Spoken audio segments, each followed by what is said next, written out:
So I've mounted a cherry blank about 1.5 inches square by 7 inches long in a one-way spigot chuck.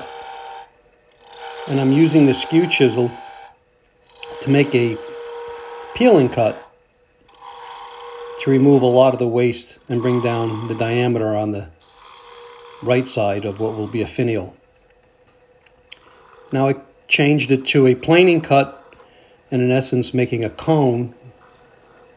And I'm also using a scooping action to create a very mild cove.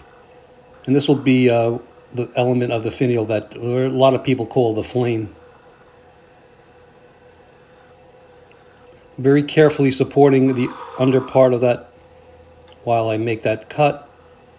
And now I'm just making the point.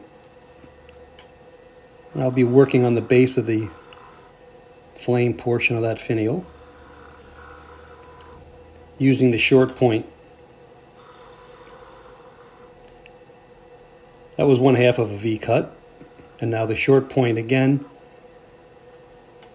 to create that nice round shape. Again, more peeling cuts to rapidly remove the waste, but I don't want to remove too much. And here I'm just refining that one portion that intersects with that flame tip.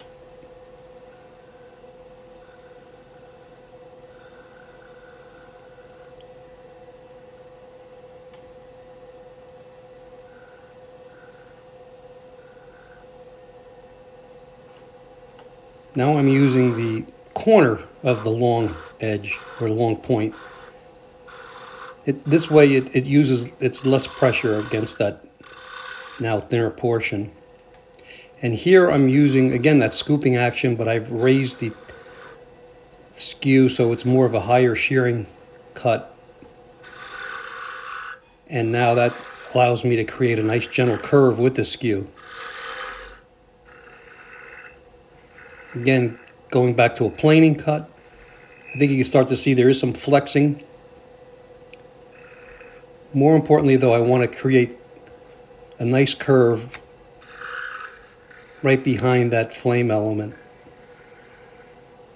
Well, this shows how I support that portion as I continue a planing cut, which leaves a great surface, and I'm trying to blend in those two curves.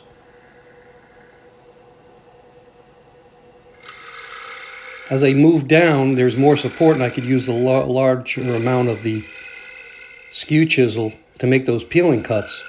And you just saw a peeling cut that went into a planing cut, which is a nice transition.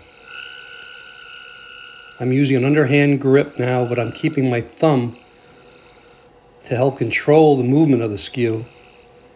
And I find that I have to support it, and I'm using my forefinger and middle finger to support the bottom part.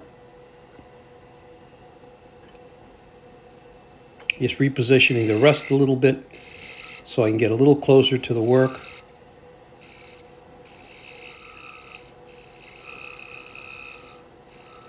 Again, keeping my thumb on that portion of the shaft of the chisel gives me more control. And I'm always feeling in the back how smooth the surface it is. And it's usually very smooth with the skew. Here I'm just clearing away some more of the waste. In this case, that was the square portion. It's so important to leave as much support as you can and to finish that portion now that is the thinnest part before moving on.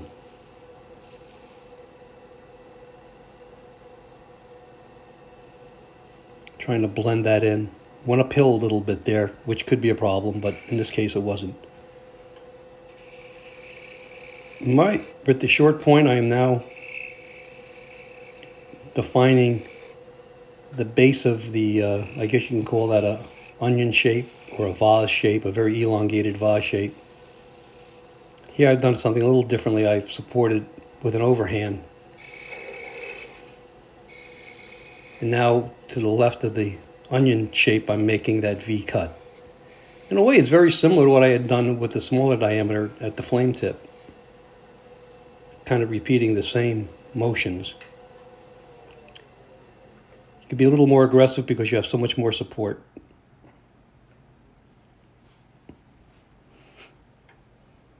Pays to stop the lathe and see what if there's any peck out or any areas that need attention now, because if I would suggest you sand and finish the side on the right before going any farther.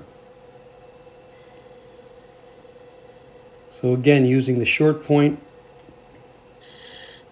and now using that corner of the long edge, long point.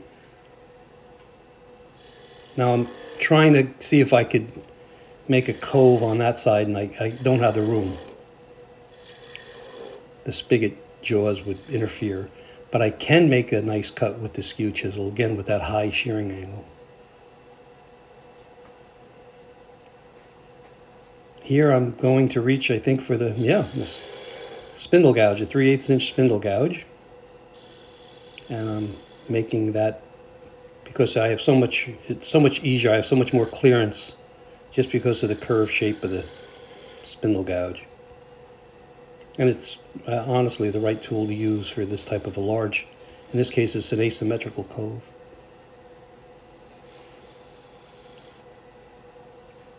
So I either use these finials for holiday decoration, holiday ornament type things, or they could be the top of a hollow form, a vase.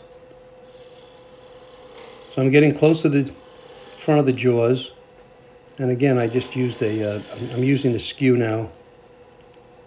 I know where I can go up to, and I just decided to make a V cut. I'm trying to make a bead going into that portion.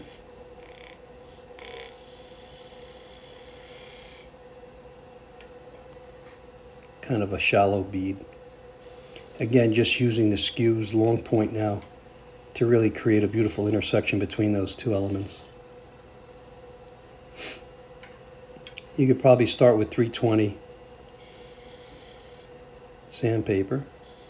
Oh, I'm just trying to get rid of those little tool marks that are on that cove.